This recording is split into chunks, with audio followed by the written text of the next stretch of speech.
Hey guys, welcome to Quoth the Raven, Lewis by Raven. It is Friday, July 11th. We've gone a couple weeks on the thing because of family health and birthday matters and stuff, but we're back. And it's time for me and Heck Kid to talk about a certain film that this was a little bit of a surprise, I think. Right. And let me tell you, it was a pleasure filming this thing. Uh-huh. And of course, we are joined by the Midnight Monster as well. Monster? Did you say monster? Where's a monster? Right here. There's a monster right there. Yeah. Yeah, this thing right here. This little monster. Smell the hat, huh? Hello, everybody. This is Midnight. He's not feeling well today. Aw. Well, I hope your dad had a good birthday.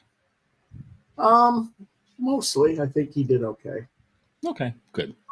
We kind of we had to go find where he had to go get his PET scan, which I knew where it was, but he was like, I don't think so. And yep, you were right. But yeah, which means we'll get to that next week of what's going on. But yeah, okay, everyone. You go ahead and lay down so we can get started and start doing what we got to do here.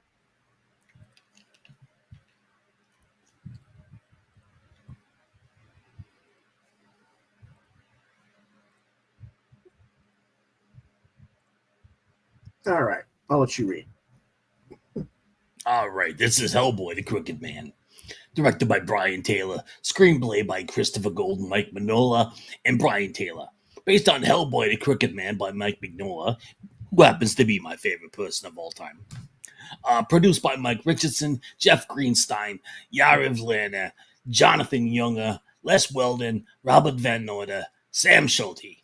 This is starring, me, of course, and some dude named Jack Kesy. I don't know who that is, but Jefferson White, Adeline Rudolph, Joseph Marcel, Leah McNamara, and Hannah Margetson.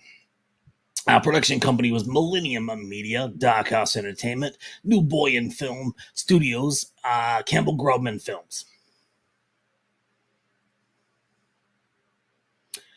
This was distributed by Ketchup Entertainment. Ketchup happens to be my favorite condiment. Release dates was June 20th, 2024 in Belgium, September 27th, October 8th, 2024 in the United States, with a runtime of an hour and 39 minutes, some change, budget of $20 million, could have been better. Box office did about $2 million. I don't know why. I thought this was one of the best movies, the best Hellboy movie of all time. So what this is about. In 1959, BPRD agents Hellboy and Bobby Joe Song are tasked with transporting via train a toxic supernatural spider to the BPRD headquarters. However, when they come across the Appalachian Mountains, the spider suddenly enlarges to monstrous proportions, forcing their train car to overturn. The spiders escape. Hellboy surmises that the spider grew due to something evil haunting the area, admitting that he heard it calling to him. Left stranded, Hellboy and Bobby Joe wander until they meet Tom Farrell, a local who's recently turned to atone for the past sins. The agents accompany Tom to speak with Cole Fisher and a witch and Tom's ex-girlfriend. Not all ex-girlfriends witches. I mean, come on, really. Tom to speak with Cole Fisher, a witch, and Tom's ex-girlfriend, only to find the house empty and the skin of Core's body left lying on the bed. Now, that gave me the shivers right there. That was just really gross stuff. As they wait for the demonic familiar to return with Cora's full body, Tom regales to the agents he once met Effie Kolb, a witch that attracted him towards witchcraft and convinced him to make a deal with the entity known as the Crooked Man. And let me tell you, this man is crooked. There ain't nothing straight about him. At Elfie's suggestion, Tom used a cat's carcass to summon the Crooked Man. Whatever bone he held once the entity arrived would become his lucky bone. However, the sight of the Crooked Man terrified Tom enough to have a change of heart and discarded the lucky bone. But it would always return to keep him safe from harm. Tom intends to face the Crooked Man once and for all. When the familiar returns to Cora's body, she reveals to Tom that the local witches want her soul. To Tom's shock, Effie Kolb arrives on a white horse to collect Cora's soul after Hellboy threatens Effie. Tom removes the horse's bridle, and suddenly it transforms into Tom's father, and Effie escapes. Tom and his father reconcile briefly before he dies. The following morning, Tom, Cora, and the agents walk to a nearby church owned by Reverend Watts, the blind Reverend Watts, to bury Tom's father, but Cora is attacked and killed by a demonic snake. Hellboy kills the snake, but its bites show him visions of his mother, Sarah, a witch who made a deal with a demon. Of course. How else would he be made? The survivors reach the church, where they are confronted by the Crooked Man and his servants. Tom is tempted to return the lucky bone, but Hellboy stops him. Hellboy battles the demonic horde. The Crooked Man attempts to entice the blind Reverend with youth and sight in exchange for giving up time. And let me tell you, seeing ain't all that great. Watts refuses to give in to temptation and blesses a shovel with Tom's lucky bone that allows Hellboy, to weaken the Crooked Man and neutralize his foes. Hellboy and Tom chase the Crooked Man to an abandoned mansion, but are assaulted with traumatic visions. Bobby Joe, believing the Crooked Man, draws power from the town's mines into a tunnel system through a hatch in the church floor. Accompanied by Reverend Watts, a flock of demonic birds, kills Reverend Watts, but Bobby Joe disrupts the Crooked Man's power source with a spell, which frees Hellboy and Tom from the visions, and they destroy the Crooked Man. And let me tell you, that was satisfying. In the aftermath, Effie ages rapidly, and Tom places the bridle that had turned his father into a horse on her. Hellboy and Bobby Joe are picked up by the BPRD to be taken back to HQ. Tom feels a weight has been lifted from his soul, and a white horse wanders with a warning painted on its hide. Beware, I am a witch. Okay. I'm going to do that the whole show. Your voice is going to hurt. Nah, I'll. It was just for effect. Yeah. So you're going to do that the whole show. Your voice is really going to be scored by the end of the night. Anyway, that was my het kid voice. Yeah, that was a good read, Chris. All right, what did I think? The film does a very nice job adapting the original comic, which is something that no other Hellboy movie can say. It tells a story pretty much beat for beat to the comic that it's based on, with a couple of added elements. The Bobby Joe Song character was not in the comics and makes her first appearance in the Mignolaverse in this film. She's sort of a mix between Kate Corrigan and Liz Sherman as a human research investigator who has dabbled in magics and has some untapped abilities. Because this character is both brand new and exclusive to the movie, and because she is sort of a blend of existing past female characters from the series, I do think some audiences might have found her to be a little bit shallow and perhaps uninspired. But that would be unfair because actress Adeline Rudolph really does a nice job in the role and is a character worth noting in the film. Jack Kesy, who I'm not familiar with the work of and other things, does a nice job as Hellboy. I liked him a lot better than I did the 2019 version played by David Harbour. But this story is a much more muted and somber horror story. There isn't the bombastic fantasy elements of the Del Toro Hellboy movies, nor the level of name talent that the 2019 live-action film had. If you'll remember, the 2019 film had Mia Jovovich as the lead villain. It had Ian McShane in the film as Hellboy's mentor. A few other key people that would actually be draws to make you come watch the film. This really doesn't have any star power in it. And it's totally reliant on the story that Mike Mignola originally produced. And if I'm being truthful, The Crooked Man is not necessarily one of the best Hellboy stories to begin with, at least not in my opinion. Now, the cast did well, and the story met very much what Mignola had intended it to be. But because it's so muted and so down to earth with very little CGI and nearly all practical effects, I think that people feel it feels less than the other films in the franchise, and it gives the fans their not so lucky bone to pick with it.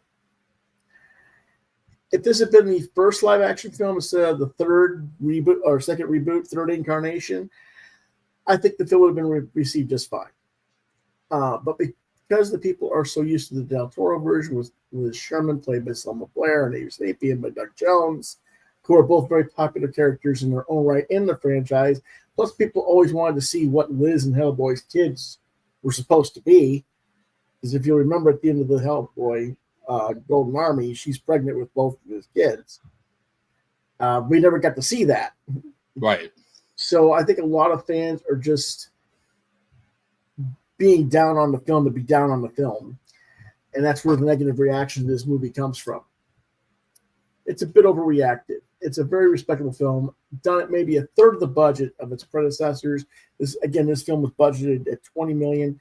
The Del Toro movies were $55 to $70 million, and the David Harbour film was $55 million. So, seeing that this is such a low budget film, I really do think that Jack Kesy played the role just fine. I would be interested to see another film with him in it, but I'd like to see how the rest of the BPRD would be recast. I enjoyed this story. I thought it was pretty good. I had no problem with it. Cast was fine. I think Jack Kesy's makeup was I don't know, just poorly done. Like, it wasn't as like he just didn't look as Hellboy as he could. It looked like the Wish version of Hellboy. I think what it was is you didn't really care for how the chest looked more than anything else. No, it was the face. Really? Yeah, didn't care for the face. Huh. I like the face better than Harbour's, that's for sure. I like the blockier face. Yeah. So that's just me. Yeah. But oh well, like I say, I didn't care for the chest as much. The chest and neck looked a little bit off at times in different shots. But overall, I thought he was fine. He did a good job playing the part. He sounded the part. Just the makeup, didn't care for the makeup. I thought the practical effects were really good in this. Yes. The just a lot of it really creeped the hell out of me. Especially the part where the raccoon, the familiar comes back and like reforms her body. Like that just like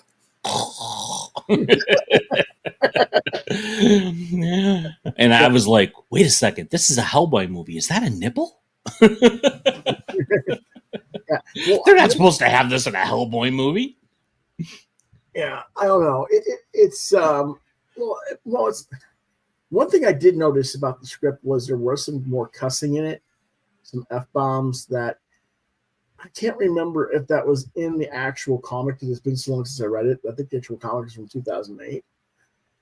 But I would have preferred a little more PG-13 with just crops instead of F-bombs or something, because that's kind of what was more done in the other films. Right. And I felt that's more, it's what was mostly done in the comics as well. So I felt like that would have been a little bit better. But, you just kind of like have to go with it, And well, I think they had a lower budget and more freedom. So they were like, screw it, we're going to go with an R-rated story. Yeah. Throw in some F-bombs, throw in a little bit of nudity, throw in a lot of, gore and nasty stuff. And, so just go with it. Yeah. So anyway, like we say, I think the editing, did you like the editing on it? Or did you were like me, it was herky-jerky at places? It was a little herky-jerky. Yeah, definitely. But again, for $20 million, I don't know what kind of editor you're going to get, but Mm-hmm. Yeah. I'm not sure. I would assume that most of that budget went towards practical effects. Yeah. That's what it looked like to me. So yeah. So, but Hellboy's like, yeah, I made $1.50 on that thing. $1.50 and a bucket of chicken. That's all it was. Yeah. So anyway, I gave it a 4 out of 5. And you give it a 3 3/4. Yes, 3 3/4. That's why I told you to say it, because It kind of looks like we're both giving it 4, but you're giving it a little bit less. Yeah, I see that a little bit of white there. Yeah. So that's what we give it. What did you think of the cast as far as like the Adeline Rudolph as Bobby Joe and McNamara as Effie Kolb? I thought the cast was fantastic. They acted their butts off. I mean, they did a really good job. Yeah. I had no problem with that whatsoever. I think the Crooked Man was a little bit weak for a villain, but Mm-hmm. Do you think that the actors that were playing the Southern Appalachian type dialects were being a little bit over the top with their performance a little bit? I really didn't get that. I thought that was I liked it. I like that a little bit over the top acting. I mean, I think that's necessary for a film like this. Okay, you felt it was natural. It felt right. Okay, right to me.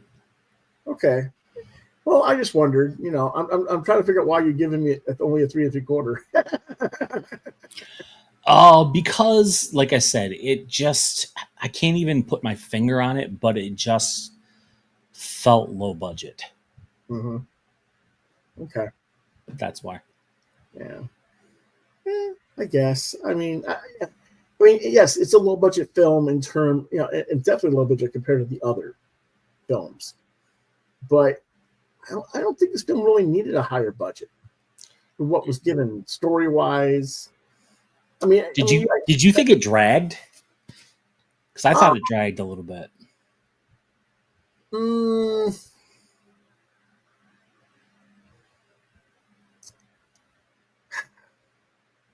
Not really, because it follows the beat of the story pretty close. I mean, the only thing that's really not part of the story is the spider effect at the beginning of that effect there. In the comic, Hellboy is just wandering back home to the headquarters on his own after some other adventure he had in the previous comic. So this is a whole new, intro to the story.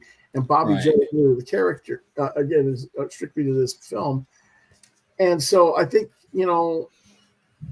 the stuff that was hers that was not part of the comic maybe expanded a little bit too much. Maybe if it's dragging, that would be where it was dragging. But I don't really feel like it did because you had to have space for that character to breathe. I can see that, yeah. I do have to say I'm glad that they didn't feel the need or felt that they didn't have the budget to go over his origin again. Not necessary. And his his relationship with the professor and all that stuff. Mm-hmm. I don't think that was necessary. So I'm glad they didn't feel like it was necessary either. Just get on with the story. Yeah. Yeah, it would have been interesting to see if they had done one of the other characters, like if it had been Kate Corrigan instead of Bobby Joe or something like that. But it wasn't necessary. So, all right. So again, you gave it a 3 3/4. I gave it a 4. And let's see, what are we doing next week? You have any idea? We didn't pick a movie next week, did we? Or did you pick a movie? Kroll. Yes. I love this movie so much. This movie was just a part of my childhood. So I love this movie. So as bad as it is. Oh, okay. You're gonna say it's bad. All right. Well, no, like is obviously bad as some of the effects are and all that stuff. It's just there's a lot of great stuff here. This is one of the movies.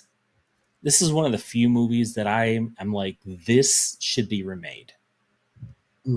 Okay. This deserves a remake. So. Okay. Well. Yeah. I mean, I'm just curious to see it again. It's been a while. Again, one of my favorite films of the 80s as well. I remember, and I actually own the novelization the book. Oh, okay. All right. Usually that's better. I don't know if I still have it. I probably don't. But if I do, it's buried somewhere in my boxes. But yeah, I enjoyed this, and it's kind of like this. It's kind of like this weird D&D movie on science fiction steroids. Yeah, it's this bizarre hybrid of like medieval fantasy and sci-fi. Yeah, it's the Beast was like a really unique character. So yeah, so we're looking forward to talking about that next week. And Lisette Anthony, come on, hey, come on. Yes, all right. So hold on a second. My computer is not.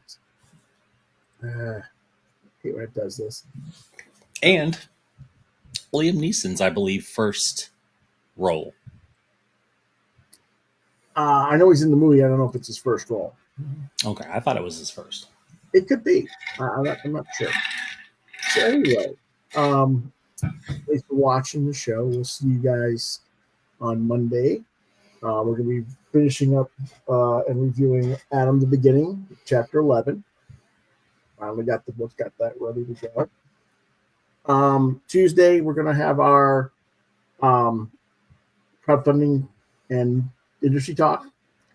Thursday, I don't know yet if we're going to have a show. We technically plan to have a show, but my father's been, we don't know what's wrong. He could have cancer. They're doing a PET scan on Thursday next week to find out what it is that's there. They know there's something there. They just don't know what it is or how big or whatever. So Right. That's what they're doing on Thursday. And depending on how long that takes and what's going on, whether or not we do a show on Thursday or not. Okay? So that's what we're doing next week. So until then, you want to reach out to me on social media. I'm on Facebook at Lewis.BrightRaven, Twitter at Twitter X, whatever, at LewisBrightRaven2. You can see more of my artwork at deviantart.com/BrightRaven. You can see some of Chris's art at deviantart.com/FatBoy73. You've been watching Quoth the Raven, Lewis Bright Raven exclusively on YouTube. Email is quotheravenlbr72@gmail.com. And if I don't get back to you on that channel, try lewisbrightraven@yahoo.com. And what's going on Saturday for you, Chris? Oh, Saturday. Saturday over on Glasshouse Presents Throwing Stones over on YouTube. We are interviewing Brian Haberlin, one of the godfathers of digital color. Yeah. And that's going to be at 1 p.m. Eastern Standard Time. Okay. And then that's, of course, at Glasshouse Throwing Stones on YouTube. So, yes. And if you have questions, there's the address, ghthrowingstones@gmail.com. Right. And if you want to get a hold of Heck Kid, get a friggin' Ouija board, some Raven's blood, and a glass of wine. And yeah, I'll be there. All right. All right, guys. Thanks for watching. We'll see you next time. Quoth the Raven. Nevermore. Nevermore.